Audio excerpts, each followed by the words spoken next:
What's going on, everybody? Josh Engleman for Awesemo.com, and I am back with my NFL DFS contenders on DraftKings for Sunday's three-game wildcard weekend. I don't know what. Spectacular extravaganza? I don't know the proper word for it, but there's 3 games of NFL football on Sunday, and this video's for that. So, subscribe, notification bell. You guys know the drill at this point. Follow me on Twitter at Josh Engleman if you want to see updates to these sim results as we get closer to lock. And finally, let me know in the comments section who are your favorite options to roster for Sunday's DraftKings slate. I'm rounding out the bottom of my top 10 with James Conner, AJ Brown, Marquise Brown, David Montgomery, and Lamar Jackson. Who will be the top 5, the favorites for Sunday's slate? It's time to find out. Alrighty, first up, we've got Allen Robinson, number 5, 6,500, 16.8 fantasy point projection, taking on the Saints in New Orleans, so you don't have anything to worry about from a weather perspective. This game is in a dome. They're 10.5-point dogs with a 47-point total. That obviously makes me think that the Bears are going to have to throw a little bit to stay in this game.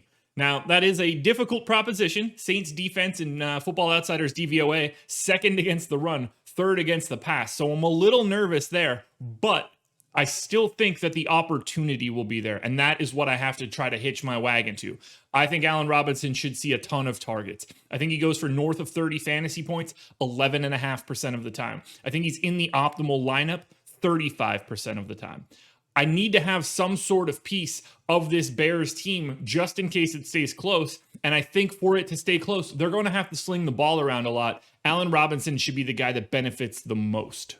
Next up, number 4, welcome back, Michael Thomas, 6,300, 17.6 fantasy point projection, opposite side of this game. So Saints, 10.5-point favorites, 47-point total.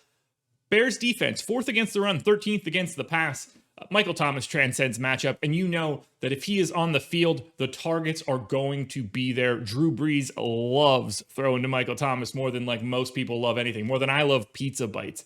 He's just going to get a ton of work. I love this spot. Whether this game is a blowout for the Saints or not, short passes to Michael Thomas work just as well as running plays. So I'm not super worried about that either. He's not a guy that's looking deep down the field. The volume should be there one way or the other, whether this game gets out of hand or not. So, and if it gets out of hand, I think Michael Thomas has a lot to do with it. He goes for north of 30 fantasy points 15% of the time. He's in the optimal 39% of the time. You can see that we took a little bit of a step up in tier over Allen Robinson. Welcome back to Michael Thomas. Cannot wait to roster you this Sunday. Now at number 3, I'm going Derrick Henry, 9,200, projected for 21.3 fantasy points. Tennessee, slight dogs against Baltimore, 54.5-point total. Baltimore's defense is fine, like it's slightly above average, 12th against the run, 10th against the pass. We know what Henry can do, though, and that's have monster games. 21% of the time, he's going for north of 30. 40% of the time, he is in the optimal. If this game is relatively close, or if Tennessee is in the lead, Derrick Henry is going to get infinite work. 30 carries are certainly on the table. And if he's getting those sort of carries, I assume he's also being successful. If he gets the ball in the red zone, good God, he's just going to run people over.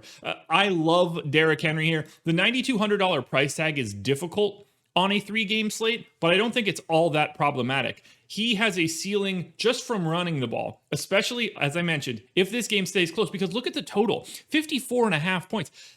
They're expecting scoring here. If there is scoring and this game is close, Derrick Henry is going to get there. He's going to get a ton of work. And if the Tennessee Titans just happen to be out in front in the late 3rd quarter, early 4th quarter, so many carries are coming Derrick Henry's way. You can't bet against the workload. Get Derrick Henry. Find yourself the money for it. He's going to be worth the price. Now, this is a fun one. Number 2, 5,200, Mark Andrews. 15-point fantasy projection, again, at Tennessee. Slight favorites, big total, and the 30th ranked pass defense in the league. This is a fantastic spot for Mark Andrews. He's pretty cost efficient, makes it easier to get to other more expensive items in a 3-game slate, and there's not really anything that should be slowing him down other than Lamar Jackson himself just getting rushing touchdowns or spreading the ball out. Maybe to Marquise Brown, my number 8 contender. Andrews is just in a perfect spot here from a salary perspective and from a matchup perspective. The total is fantastic. This isn't a 30-point game, guy. It's not like Derrick Henry. He only does that about 4% of the time. But on a point per dollar basis, you're not going to find too many options better than Mark Andrews. And that's why he's in the optimal lineup 43% of the time. He's just ultra cost efficient on a 3-game slate where every dollar matters.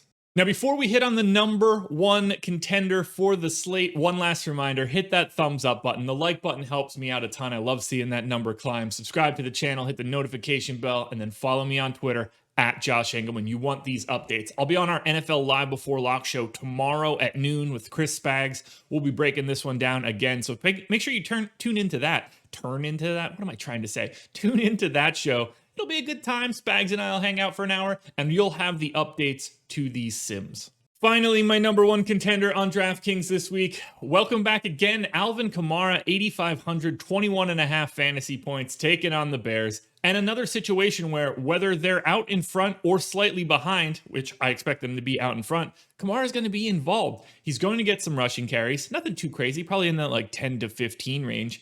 And how many targets is he going to get? Well, that's really up to Drew Brees, but I expect it to be a pretty sizable number. Constantly getting work out of the backfield. The floor is so high for ALVIN KAMARA. 20% chance of going for north of 30. 47.6% chance of being in the optimal lineup. That's clearly on a different tier. He's separated from the pack.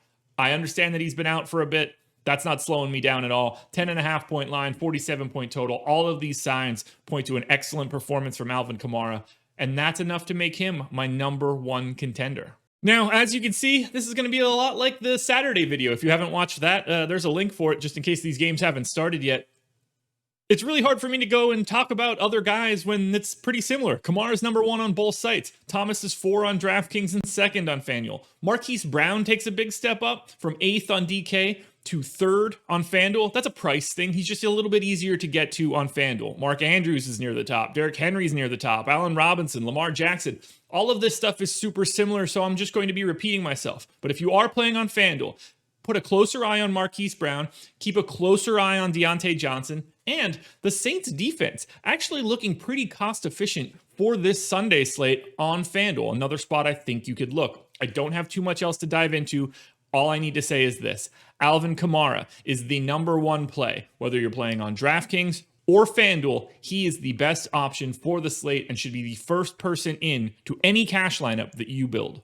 Alrighty, folks, that will do it. Those are my NFL DFS contenders for Sunday's 3-game wildcard weekend. We're going with extravaganza. I will be on Live Before Lock, as I mentioned, and then starting next weekend, I'll probably start having some showdown videos for some of the main games, at which point, once we get into the conference title games and the Super Bowl, keep your eyes peeled for the showdown videos again. Good luck this Sunday. I'll be back with more NFL content for next Saturday's games.